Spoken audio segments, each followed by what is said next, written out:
Welcome to Politics Done Right. I am your host, Egberto Willies. This is a progressive program that will take the mystery out of politics. This is the program that will encourage you to make sure government becomes we the people. Whether you are liberal, progressive, conservative, or otherwise, you get to air your point of view.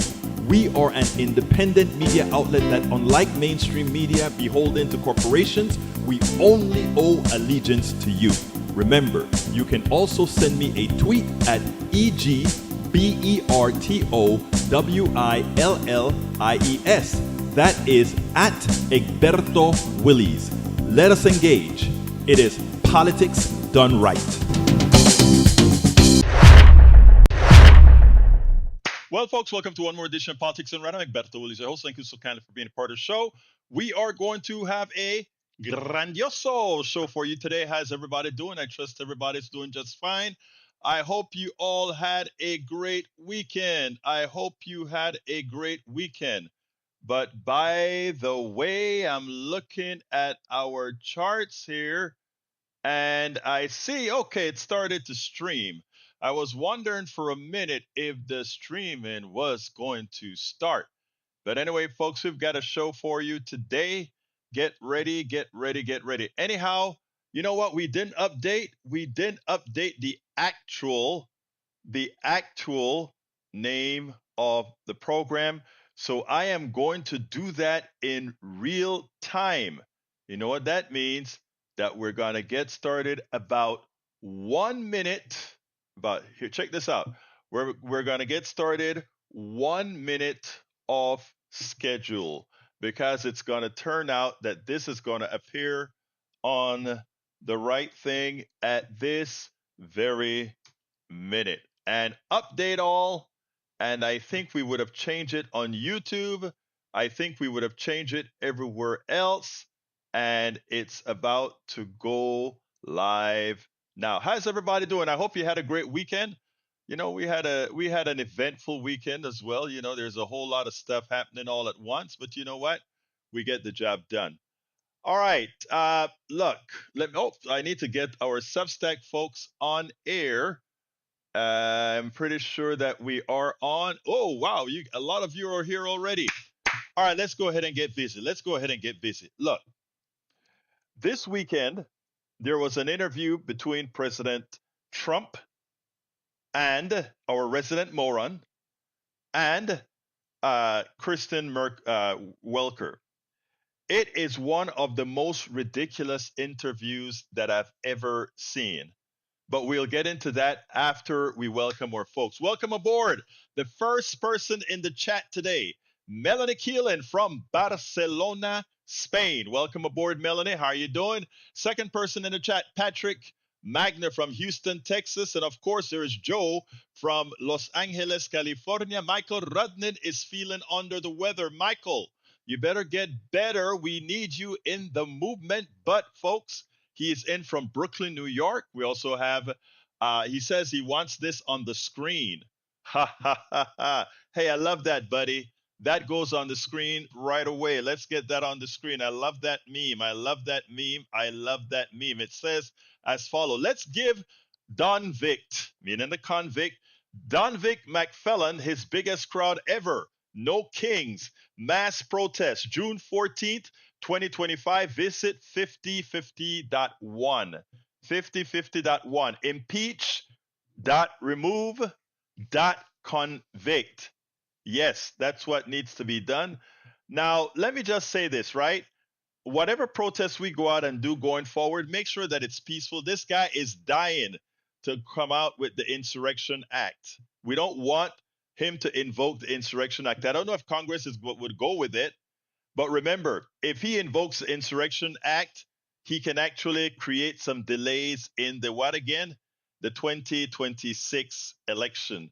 Remember, these guys are thinking about doing all kinds of things to cheat you on your election. All right, so I put it on the screen for you, El Señor Rudnin. Rudnin also says Park Rose Permaculture. Mark your calendars for the next mass protest on June 14th. That's what I just showed. All right, Canton Repository. Fireworks will fizzle industry word as tariffs on China expect to boost prices.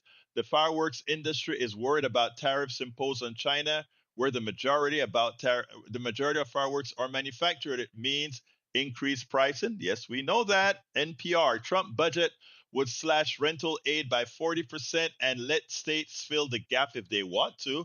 And of course, red states will not do that, as we know. We also have Trump's budget proposes slashing health, education, and clean energy. Yeah, we know that. And you know what, guys? That is what they voted for. That is what they voted for. Well, look, before I have some stuff to get covered with Farid Zakaria, but before we do that, I want to go ahead and play an interview I did with a former pastor today. So let's go ahead and do that. And then we'll take it on the other side with Farid Zakaria and a couple other things. But let's go ahead and do that right now, and then we'll get busy.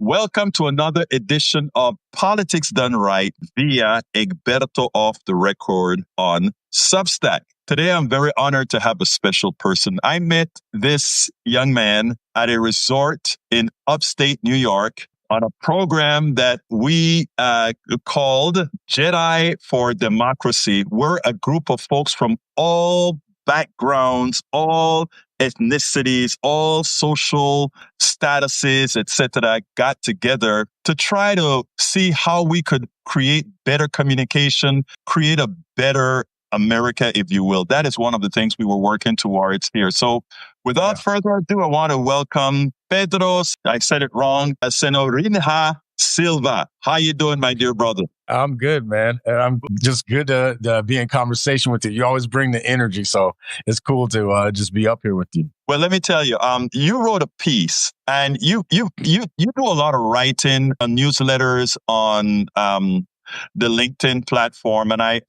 saw you sent me an email with one that you did on Substack, and I want to tell you that it got me extremely excited because that level of writing. I talk to people about Substack a whole lot, and we can probably say it about LinkedIn, and say that a lot of the best writing and ideas generally come from not the folks you're seeing on TV every day, but folks that are out there living, folks that are out there meeting people. And you are one of those people. I met you in New York, upstate New York, at a resort where we discussed dealing with people. And I can't tell you how impressed, first of all, I've been with the way you think and now with the way you write. So first of all, tell us a little bit about yourself. Yeah, so my name is Pedro Senorinha Silva because my dad is Cape Verdean. So I grew up between two different Black diasporic kind of conditions where I had one family member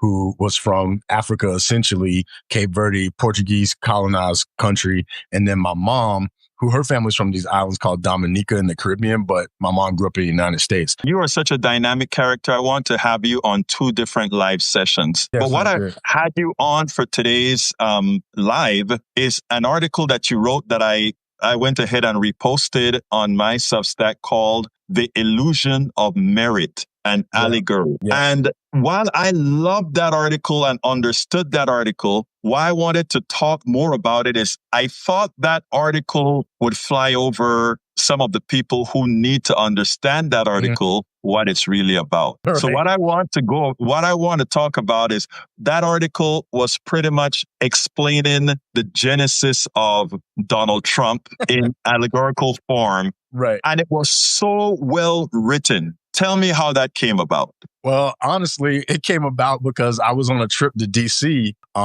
with my daughter, and we went to the African American Museum, the Smithsonian African American History Museum. And when I was in the bottom of the museum where they were talking about slavery and having pieces of slave ships and stuff, there was a guy there rocking a MAGA hat. And I was like, this guy.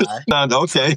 I'm like, this guy's rocking this MAGA hat. And there was MAGA people all over the place. But I just thought to myself, like, I wanted to say to him, hey, man, like, is anything going on inside of your mind that would make you feel some tension about wearing this hat at this slavery museum with Black people around you? And I was just like, kind of like really wanted to say something to him, but I knew my daughter would be embarrassed if I said something to him. So I kind of just like held it inside and was trying to figure out, how do I process this? And as I was trying to process it, at first it started off as kind of almost like a frustration. Then it started trying to build up to like anger, just different things. And then something inside of me said, you know what? Just take this energy and turn it into something, like fictionalize it, but then just unpack it that way so that you can process it and get it out of your system without just like either, saying it in an angry way or something like that. And actually, as I was writing it,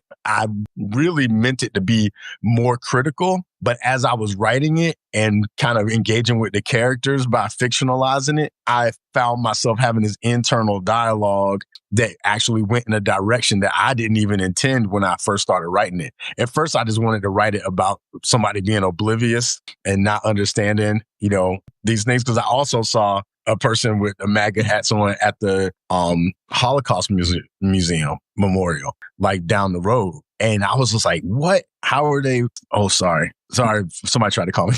But I was like, how are they wearing this hat with all this stuff going on? So it was a release for me. Ultimately was what it was, to like process all of this and try to understand what could possibly be going on in the people's brains that would make them not be curious about how they're perceived when they are in those spaces, and yeah. Your fictional character, who was on a research mission to how can this be, actually found themselves, I want to say this right, and I'm sort of getting in the middle of the story, I know, but sort of finding themselves engaged in the system and maybe falling for the system as well. And the reason I start there is I want to tell you a little story, and then I'm going to ask you to tell the entire premise of the document. Mm-hmm. But I wanted to understand, in the days it wasn't MAGA, in the day it was Tea Party. Mm-hmm. And I don't know if you remember a guy named Rush Limbaugh. Oh, of course. Okay. Well, I wanted to see what these people were going through. And I went ahead and I spent an entire week listening to Rush Limbaugh. Mm-hmm. And let me tell you something, how addictive that stuff was. It was so addictive that I started to take some of the nasty evilness of Rush Limbaugh, internalize it, mm-hmm. and expounded that on others as well. Well, why aren't you doing this? Why aren't you doing that? After 1 week of listening to Rush Limbaugh, this stuff works on that part of your brain mm-hmm. that it is fight, flight, and it is really dangerous. And it takes people like yourself, what we're doing, to really get to folks to prevent that. Folks ask me, why do I engage MAGA? Why do I engage the conservative right of people that are doing all these things? It's because it's an illness. I actually got infected from just a week. Think about if you're living it all your entire existence. Yep. So tell us your story. Tell us about this fictional character. Yeah. So originally, this character, he was going undercover to investigate, because a scientist wanted to understand what's going on in these folks' minds so that we can reverse it. So that if we understand how they became so attached to these ideas and all these things, then we can help these people come out of it, because it was not trying to condemn people for being caught up in these kinds of ideologies, but just trying to understand it. And what ended up happening, and I would hope for people to read it, but what ends up happening is, after spending enough time with the people, his brain starts to adapt to that kind of thinking. And then he sees the value, not in a positive way, but the value of people shutting off different parts of their brain, which this is kind of based in like behavioral science, mm-hmm. the ideas that I'm talking about, which goes into that other piece that you're wanting to talk about, bias. But what happens, and this happens to us all the time, just like how you said you were exposed for a week to this kind of content, what ends up happening is it triggers your amygdala, and your amygdala is that part that is fight, flight, freeze, or fawn, basically your survival instincts. And we have been taught, conditioned, whatever the case may be, that we have to, we need people in order to survive, which is how it is.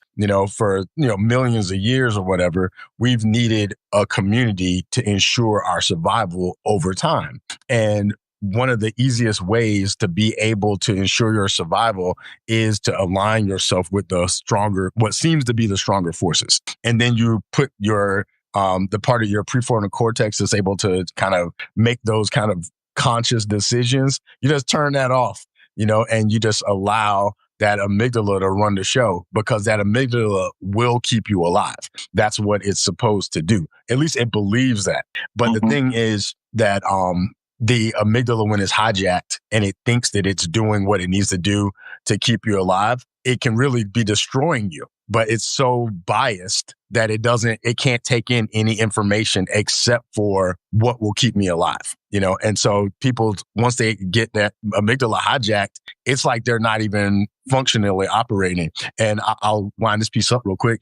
There's this book called Moral Man and Immoral Society by Reinhold Niebuhr. And it basically posits that a person by themselves can be very moral, but if they get in a group, their morality goes down to the lowest common denominator. Now, if you were in a benevolent group, it would go up. But if you're in a group that has a decreased capacity for benevolence, then your capacity is going to go down as well. And so this is what happened to this character, is after he spent time with these people and he was instructed in order to get the most out of the experience. He couldn't read any information that was contrary to what they were teaching. And so once he did that, he was gone. He was gone, and then it's like his effort to come out of it and the struggle to come out of it is basically what the allegory is about. But it's kind of peppered or seasoned with cognitive science and behavioral science, but I just did it in an allegorical way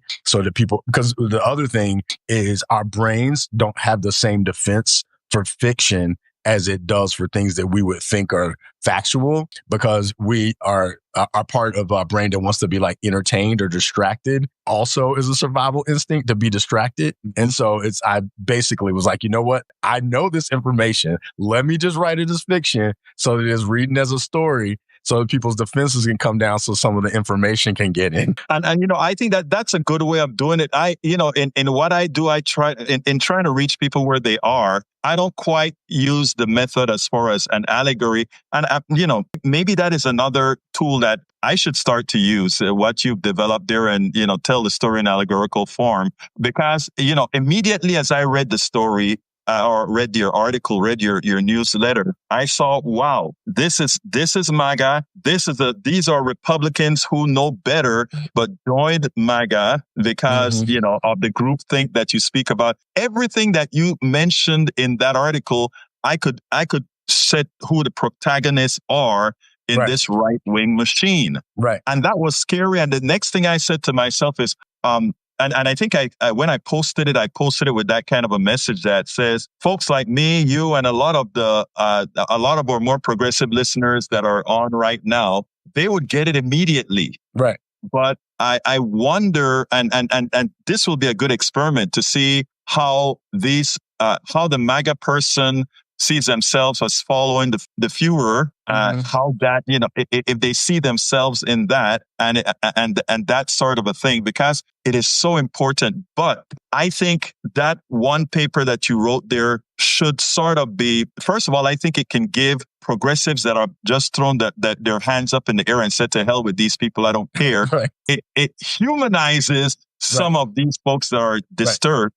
Right. And give them a better thing. There's a time that there's a guy at Starbucks where I always talk to folks who sat down with me, and he was pretty much into what we were saying and agreed with all of it. But then I went into Starbucks one time and saw him with his crowd. And that guy, when he saw me walk into Starbucks that day, the fear that I saw in his eyes, that please don't out me with my crowd. Exactly. He didn't have to say anything. Right. I read it in his eyes, and I knew how to behave. And days after, he comes back and he talks as if it's nothing. He never mentioned anything about it, but he knew that I know that protect me. Right. I am with you, but this is my crowd. Protect me. Your thoughts. Yeah. Well, one thing I should share with people is I was raised on the right. I was raised conservative. I was raised Republican. I was raised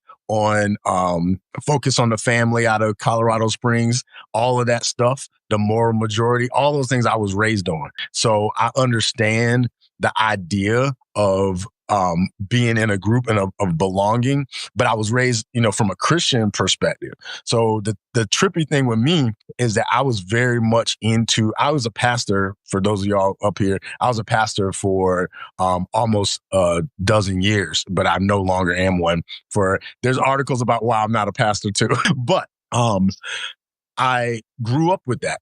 And I was invited to get out of my church when I was conservative for the crime of saying I didn't want to say negative things about people I didn't know anything about. And I didn't realize that was a crime because I was still innocent enough at the time that I didn't realize that saying, I don't without going too far. And my pastor at my church did a sermon that was really just disparaging everybody that wasn't us. And a lot of people in the church were excited about this is an all black church. And they were like, yeah, hallelujah. And then some people were like, the sermon was amazing today, right? And I was kind of like, I don't know.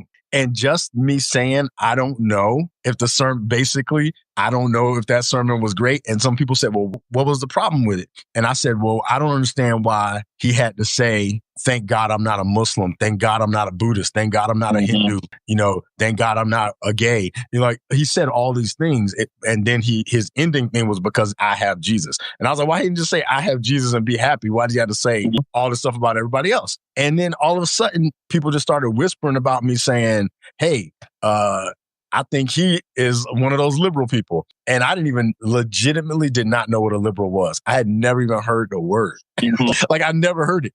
And then people started accusing me of being one. And then eventually I ended up around them. But I didn't know anything about it. But the terror, I'll tell you, I didn't ask to get kicked out. So the pain of them inviting me out was torture.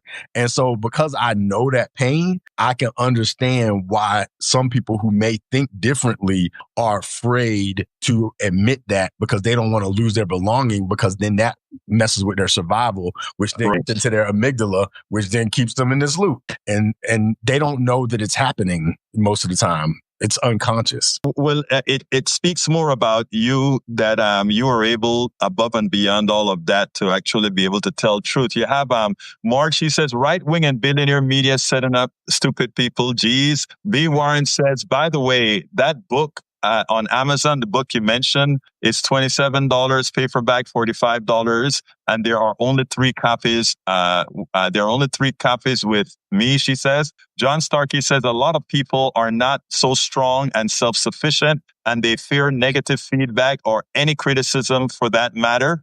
John B. Warren says used PB being start. That is a paperback stuff. But John Sharkey saw that, Warren. John Sharkey says a lot of people are not so strong and self-sufficient, and they fear negative feedback or any criticism for that matter. You are a free thinker, able to create, open yourself up for criticism. Those are that is very good, but that is so true, Pedro. But look, the church that kind of eased you out, was that the only church that you were a pastor of, or did you become a pastor of another church? I became a pastor after I got kicked out of that church. I wasn't even a pastor when they asked me to leave. I was just a parishioner, and they started saying to me, "You're not a pastor. You don't know what you're talking about," and blah blah blah. Then I ended up going to seminary and becoming a pastor. And then I became a pastor in progressive Christian churches, which that's what I thought, because you kind of confused me for a bit, because I thought that's where you were at the second outing, if you will. Yeah. When I was at that other church, everybody before I got asked to leave, they were telling me, oh, God's got a calling on your life to be a pastor. And they were pushing me to be a pastor. But then when I criticized what the pastor said, then they were like, you're not a pastor. And then they just turned on me. And then I took a number of years, and then I went to seminary, really expecting not to make it through. because I, again, didn't know about liberal Christianity. So, and then found out I had gone into a liberal seminary. I didn't even know it because that's how much I didn't know they existed. And then I heard all these different ideas and I was like, nobody got mad at me. And then I was like, what is this denomination? And then they told me, and then that's what I ended up joining. And the reason I ended up joining, I joined the United Church of Christ. But the reason I joined it was because a guy who would later become one of my mentors had gotten kicked out of his church, and he had a mega church. His name was Carlton Pearson, and he lost his everything. And when he lost everything, he went into United Church of Christ. And I said, well, if they took him, I know they'll take me. And so that's how I ended up in this progressive movement. But one thing I want to throw out here about the billionaire thing that somebody said earlier is if I can get you to look up anything, look up Mimetic Theory by Rene Girard, Mimetic Theory by Rene Girard, and it's Renegirard. He's an anthropological philosopher. I learned about him in seminary. Mimetic theory basically says that most people don't know what they want. They just mimic other people's desires. So if they see somebody else with something, then they want what they see other people with. So like you can see, like imagine you have two little kids, nobody's playing with this ball. Then one kid picks up the ball, and then all of a sudden the other kid wants that same ball because when they see somebody else with it, then they can imagine themselves having that same thing. And then then the tension comes, right? So this is most of us. Most of us do not know what we want. We just look outside of ourselves, see what somebody else has, and then think, oh, I should want that. And these are the markers of success. This is how you survive. All these things. And this is all mimetic theory, right? But Rene Girard also teaches that most societies are built on what he calls the founding murder, which is like on what? What's that? The founding murder, like the founding murder. So who did this society have to kill in order for them to be who they are? Oh, who did they have to scapegoat? Who did they have to make the bad person? Because the society will then, it ends up framing other people. Because now, if you see some other people getting killed, you're like, well, I don't want that to happen to me. Exactly. So, I don't want that to happen to me. So let me just back up, let it happen to them, and let everything get built around these people and as a scapegoat. And then that's how societies are basically built. And Peter Thiel, Peter Thiel, who you know who he is. PayPal, yeah. Yeah. He is very much into mimetic theory and Rene Girard. And understands that is how people tend to function. And they apply their policies in such a manner to make them behave. Yeah. Right. And then the irony of the universe, which is a very strange place to be, is there's another theory and it's called memetics, but it's spelled differently. It's MEMETIC, which is where memes come from. And that's the theory of how ideas spread. So how do ideas become viral? And that is by Richard Dawkins. And basically, if you take mimetic theory from Rene Girard and mimetic theory from this Dawkins guy, you put it together. It's destructive as hell. Yeah. It's just like, okay, we're going to spread this idea. We're going to get these people thinking this. They are going to then conform to these ideas because they look outside of themselves for success of what to do and what not to do, who to not be involved with, who to be involved, who to align themselves with, all because they don't want to die because of the fear of death. You play with all of that and you can just pull people here, there, everywhere. It's just a thing to make them like a marionette. It's the two hands of the marionette. Puppets, yeah. Yeah. And it's happening to almost all of us, almost all day, almost all the time. Most of us don't know it. And even if once we discover it, because most of us have like a shame loop. So our shame loop makes us ashamed that we were fooled. And so rather than admit like, oops, my bad, we just go ahead and put our heads in the sand like an ostrich and just try to make it all go away. And it's a very terrible spiral that many of us are in. I personally believe there's a way out, but most people, in my experience, most people won't take that way out. I'm going to want to close out with a short synopsis of your way out. But before we go there, I want to say, Kimmy says religion is inherently divisive. This is why it is imperative to have separation of religion and state. Then she says, we must have human rights and civil rights at all, regardless of religion. Then John Sharkey says, one light, many windows, which is very true. Before we go, though, I want to say that I met and I interviewed another person that was pretty much kicked out of their church as well. He has a great newsletter here, The Beautiful Mess by John Pavlovitz. I don't know if you've met him online. I've tried to, I almost tried to get him to be a speaker at the last church I was serving. Then I quit the church, so I never was able to follow through. Yeah. I found one of his articles and it touched me so much. I asked him to do an interview. And Pavlovitz, I love his writings. I love his compassion. And I think I hope you pick up that sort of traction here on Substack, because there's a whole lot that I think you have to offer, especially in these times where folks are just, yes, we're getting siloed. My thing is to break down these silos, and because I think people are inherently good, but under what you're saying, they're scared. Mm-hmm. And I think the theory that you talked about is a theory of staying alive. What is it called? The killing theory or the murder theory? The founding murder. The founding murder. That's what Rene Girard teaches, that most societies, like in America, they did annihilation of the indigenous people, right, and to take the land, and then black bodies to be able to cultivate the land. So those are the founding murders upon which this society is built. And then everyone in their mind knows, well, I don't want to end up like a black person. I don't want to end up, and so they regulate themselves they don't want to be treated like a black person, is most people's idea of freedom. Right. Freedom is not being treated like a black person. Liberty is not being treated like a black person. Imagine that. And that allows the oppressor to oppress just about everybody. Everybody. And that's what's done. Now, Pedro, the thing here is this, right? We need to close it here, but I just want everybody to go ahead and read his article. It's right now in my note. It points to his article, which is titled "The Illusion of Merit and Allegory." It's a great article that one should read on Substack here by Pedro Senorina Silva. Look it up. Mm-hmm. Anyway, Pedro, you said you have this solution many won't want to follow. I think it's not about many won't want to follow. We have to encourage them to follow. What is it we're talking about here? You have to be able to love yourself without qualifications. But the thing is, when you love yourself without qualifications, it will tell you, if you love yourself with all your flaws, all your mess, all your other things, the thing that ends up telling your brain is you have to also do it for other people. Mm-hmm. And that's the thing that they'll say, well, I would definitely want to do it for me, but I don't want to do it for anybody else. And the way the loop works is you have to be able to, that's why a lot of those teachings say, treat people the way you want to be treated, do unto others, regardless of the religions. Religions they're not divisive in themselves. People are divisive because they want to survive, and they can take anything and use it as a tool of division. But to undo that tool of division, you have to start off with yourself. That's why even in the Bible, it says, love God with all your heart, mind, soul, and love your neighbor as yourself. It's like you have to start with yourself.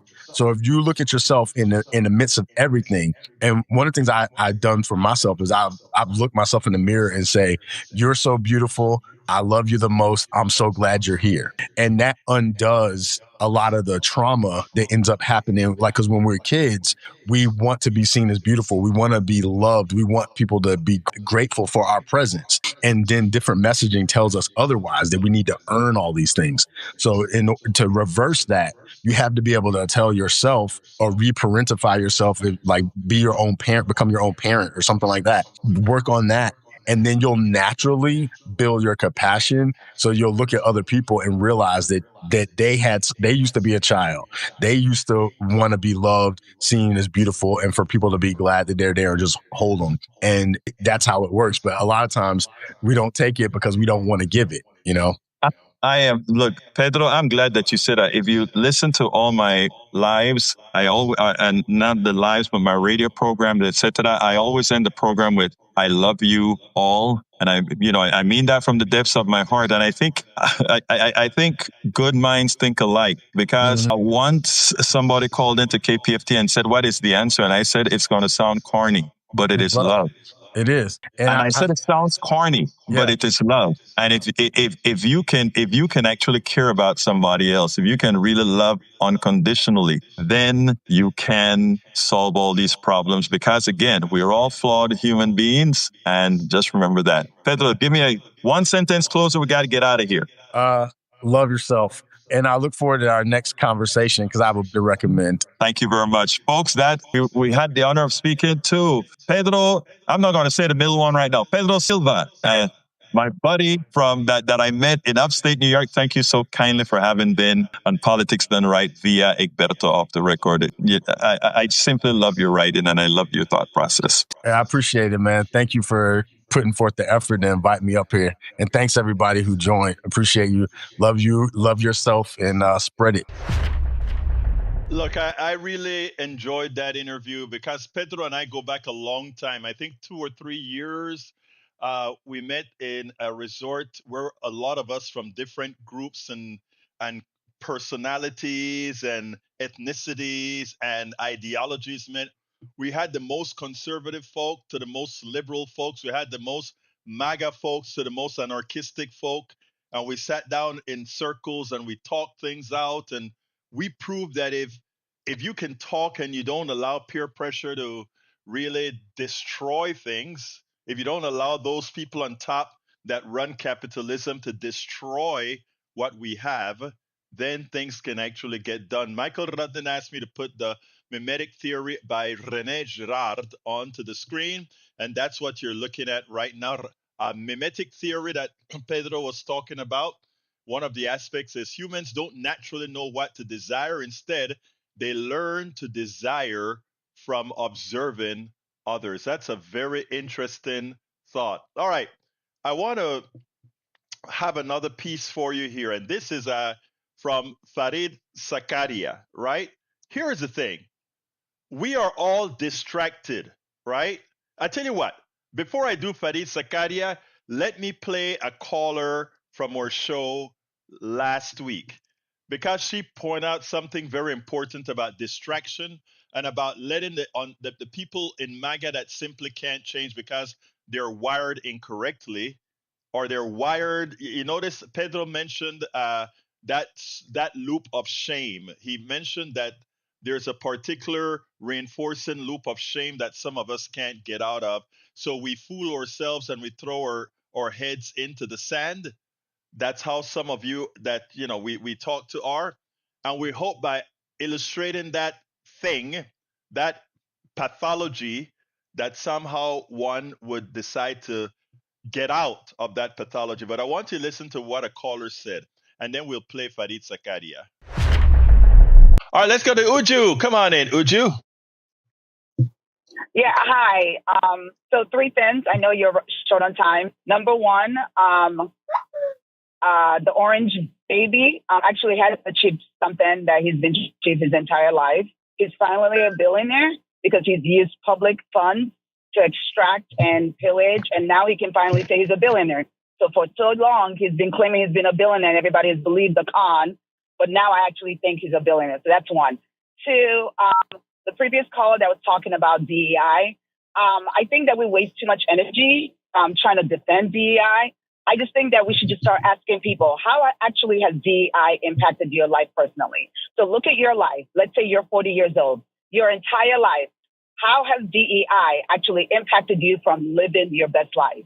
And I think it will probably stop a lot of people in their tracks, because they're not going to be able to pinpoint one particular point in their life that they felt like they actually worked hard and someone else got the position that they didn't feel like would deserve it better than them. So that's 2. And then 3, that other person that calls out saying that yours have success envy, same thing. How have all these successful billionaires actually impacted your life? Like, wake up in the morning and literally think about how you go to work, how you spend money, how you buy gas, how you provide food for your family. How have their successes actually benefited you on a personal level? I think that's what we need to start telling people. Like, it's great to have successful people, and there's nothing wrong with that. And capitalism this, capitalism, socialism that. But I need everyone to start really, really asking these questions. Elon Musk, how has his success actually helped me personally, to put food on the table, me personally, to live my best life, me personally, to go on 2 or 3 modest vacations and really, really be free? How has his success really helped me personally? And I guarantee you a lot of people will not be able to answer that question. Anyway, have a great weekend. I really encourage everybody to really do the exercise, close your eyes, figure out what the American dream means for you, and let's start working on solutions. Because the problem is we're trying to sit here and argue with people who are never going to change.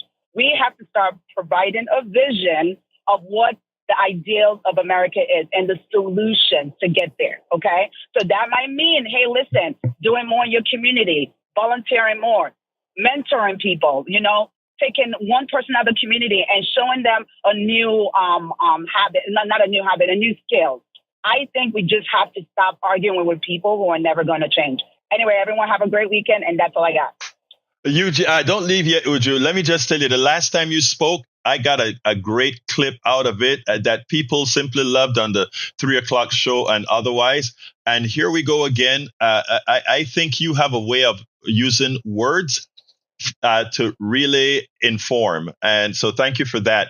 And to add to that, as far as ask yourself what these functions have done in your life, I think that is a very smart move, because what people are going to see is that they're getting excited, roughed up for items that really they have no control over, number one.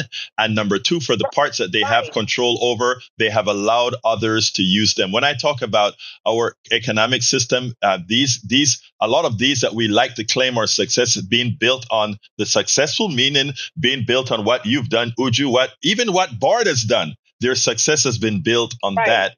Maybe if we can deprogram them, they'll finally be able to find that out. Uju, it's been a pleasure speaking to you, and thank you so kindly. Exactly. Like, for example, how has Elon Musk Starlink actually helped you get to work safely and faster today? Everyone really needs to think about that. Him being successful, how has that helped you wake up in the morning, pay your bills, get to work on time, have a great day, and get home and be with your family? If you cannot tangibly answer that without deviating into distractions, then the answer is he's done nothing for you. He has literally done nothing for you but cause you anxiety, and you're angry all the time and you're arguing all the time. Anyway, while he has taken billions of our hard-earned tax dollars. Thank you very much. Thank you very much. Everybody, really quickly, everybody keeps on saying we want things for free. People, we pay taxes and we get nothing for it. Thank you so kind. Get everything. All right, bye. Thank you. Thank you very much, Uju. We spend a lot of that. Uju nails it, right? Uju actually nails it. Now let's go ahead and play. What I want to do now is play Farid Zakaria, right? Farid had some interesting story, because we talked China, and we've been talking about, Uju said something important, that a lot of DEI and all these other concepts are distractions. Let me show you what we should be really concerned about. All of you that are listening right now, put down the pens, put down the keyboards, and listen to Farid. And, I have some differences with Farid Zakaria, but I want you to listen to this 2-minute strip here. So drop everything that you're doing right now. Drop everything. Listen to this commentary. Let me make sure that it's ready to go. I think it is. The Trump administration is at war with the country's leading universities, threatening them with hostile takeovers and withholding billions of dollars in research funding. America's crown jewels of science, the National Institutes of Health and the National Science Foundation, are being gutted. America's second advantage, towering over the rest of the world, has obviously ebbed since 1945. But it is worth pointing out, in the last decade, China has become the world leader in many key measures of science. China has a larger share than America of articles published in the leading 82 scientific journals that the Nature Index tracks. In engineering and technology articles, China is also now well ahead of the United States. In patent applications, there is no longer any contest. China receives almost half of all applications in the world. And even in leading universities, China has gone from having 27 in the top 500 in 2010 to 76 in 2020 by one measure. The US has gone in the other direction from 154 to 133. The final advantage that the United States has, and one that China could not match, is that it attracts the world's best and brightest. Between 2000 and 2014, over 1/3 of the Americans who won Nobel Prizes in science were immigrants. In 2019, almost 40% of all software developers were immigrants. And in the major cancer centers in 2015, the percentage of immigrants ranged from around 30% in Fred Hutchinson to 62% at MD Anderson. But this is changing fast. Students are being rounded up to be deported, and graduate students and researchers from China now face the prospect of constant FBI investigations. China has created generous incentives to welcome its best and brightest back home. Many others are choosing to go elsewhere, from Europe to Canada to Australia. Last month, Nature magazine asked its readers, who are American researchers, whether they were thinking of leaving this country.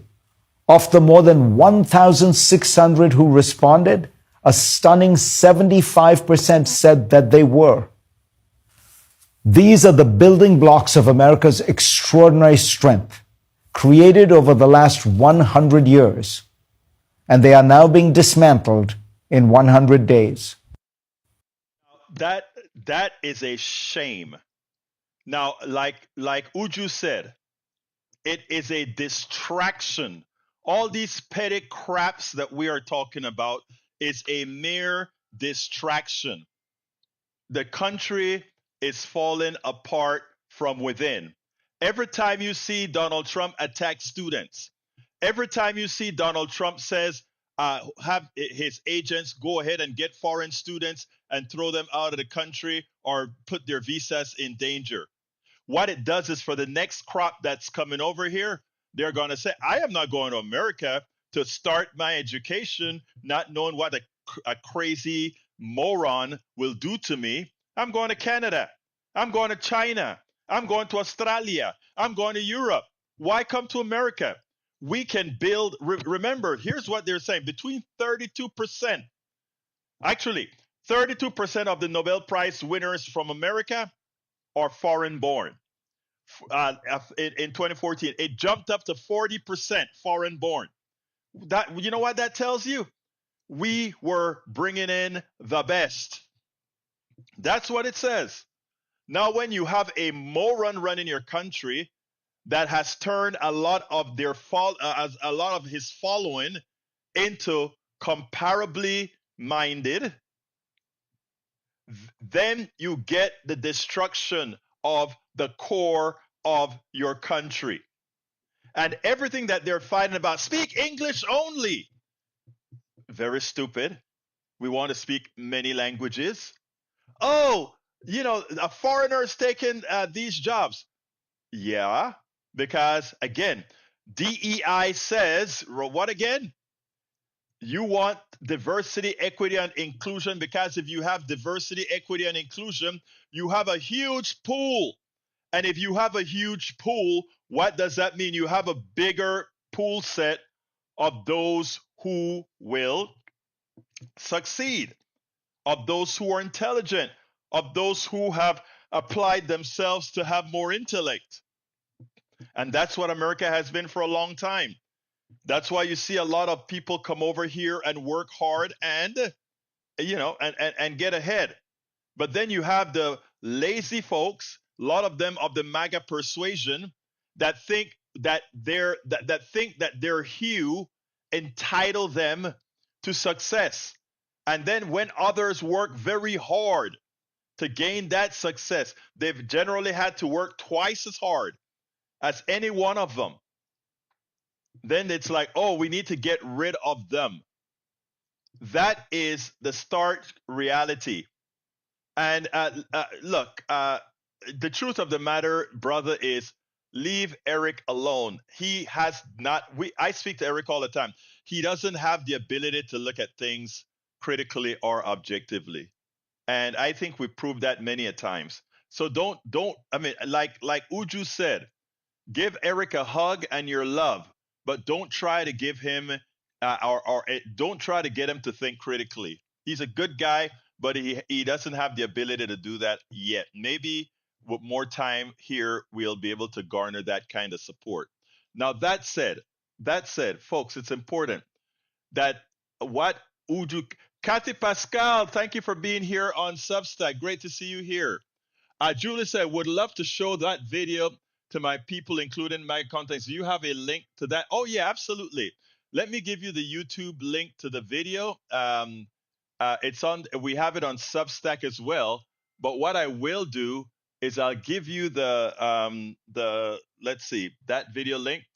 And thank you for asking, because I think it's so important for people to see how we're trying with love and other ways to get folks to understand that they're being played, right? Here it is. There is a YouTube video. Oops, that's the wrong one. Let me go ahead and see if I can get. Come on, Pedro Silva. Vamos a conseguir tu video ahora. Get link. All right, this is a link right here for Pedro. Okay, who asked for it? Julie, that is the link. I just put it into the chat. Let me put it into the chat on the mainstream as well. For anybody who wants to see that with Pedro, that's a direct YouTube link. For it's also on Substack, but I know some of you want to share it via some other method that's behind the wall. All right, let's see what else we got here. All right, I don't have any more videos to show you. So I'll take 2 minutes of calls. So you can give me a call at 281-823-7747. Again, that number is 281-823-7747. Suffice it to say the following. We are destroying the country from within. The right wing, and these are many people who know better. Many of our Republicans know better because they're talking to many of us behind the scenes. They know better, but they fear going against their Führer, the moron, Donald Trump. They fear it. They don't like him, but they understand. They understand.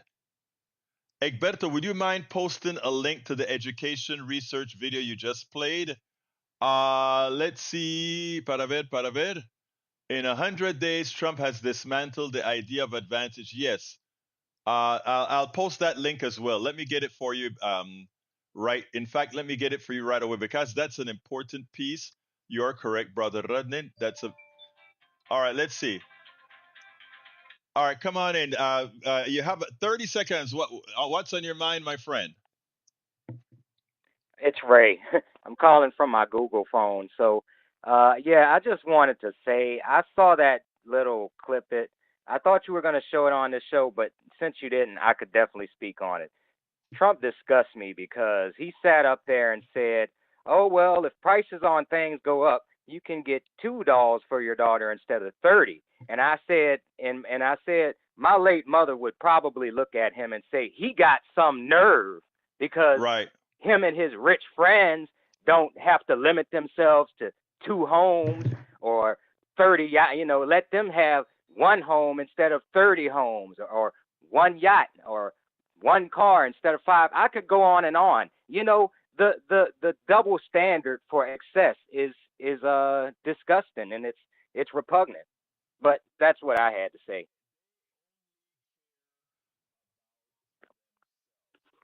Am I still on?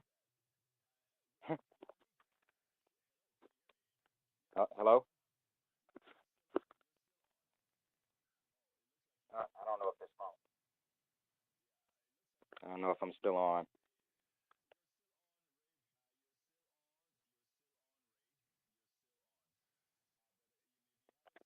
Okay. Well, if I'm still on, Egberto, I'm going to hang up and I'll just listen in.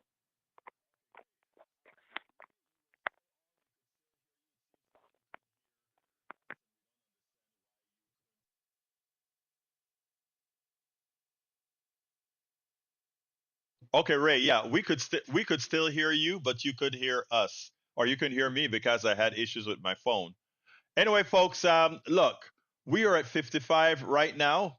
I got the audio back, guys. We're at 55 right now, and we're going to be getting out of here. All right, let's go back to the phones real quick. Come on in, real quick. Go Okay, ahead. bro, this is Harry. I saw that with Zakaria, with the gutting of the education.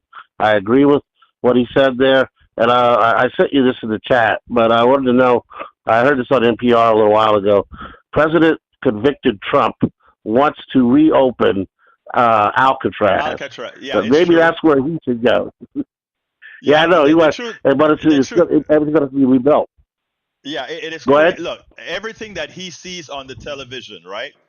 There was a movie playing on Yeah, Alcatraz. He saw it and he's like, "Oh yeah. wow, we can do harm to people. Maybe we should do it to we could throw people in Alcatraz." So that's what it's all about. Well, The maximal amount of when he pain to gets do out of it. office, he needs to go. When he Yeah. gets out of Anyway, office, that's where we need to put him if they reopen that it. exactly. Anyway, I gotta go. Thank Yep. you very much, my dear All brother, right. for Take calling in. care. All right, folks. Anyway, folks, please remember, if you are on Substack right now, you can just click that subscribe button and subscribe to the program right now. I want to tell you that the way we support our program, the way we support all the different platforms that we have is mainly through what again? Substack. So if you would go to politicsdoneright.com slash newsletter, politicsdoneright.com slash newsletter, and become a paid subscriber, you will be subsidizing, informing America, informing and flooding the zone, and making sure that we get all the work that we get done to really make the changes we need to make. So please go to politicsandright.com slash newsletter. Become a paid subscriber. If you are on Substack, you can just hit the subscribe button and choose a plan. It's well, actually, it's really one plan, either that or what you call it member. Become a member. Now, if you say I don't want to support through Substack, you can also decide to just support through our Patreon, and that is politicsandright.com slash Patreon. Politicsandright.com slash Patreon. If you want to know all the different methods in which you can support the program, go to politicsandright.com slash support.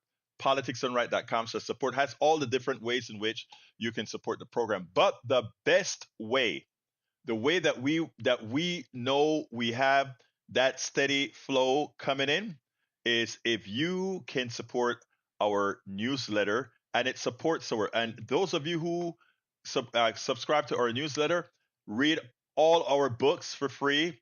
You get special chats, you get the whole works whenever we have them, but it actually helps us make the change that we all talk about. You would be instrumental in being a part of that change. So once again, please go to politicsandright.com slash newsletter. Politicsandright.com slash newsletter to support the program. Become a paid subscriber. And guess what? A paid subscriber, you are a part of moving our democracy forward. I got to get out of here. I want to thank all of you guys on Substack. Want to thank all of you guys on Instagram. Want to thank all of you guys on TikTok, YouTube Live, Facebook Live, Twitch Live, Twitter Live, LinkedIn Live. We're all over. We get the message out. All right, I got to get out of here. And you know how I do that. Love you all. Love you all from the depths of my heart. My name is Egberto. Oh, before that, if you want to send me a piece of email directly, info@politicsandright.com. Info@politicsandright.com. Subscribe, politicsandright.com/newsletter. Love you all. My name is Egberto Willies. This is Politics and Right. You guys know how I end this baby. I am what? Out!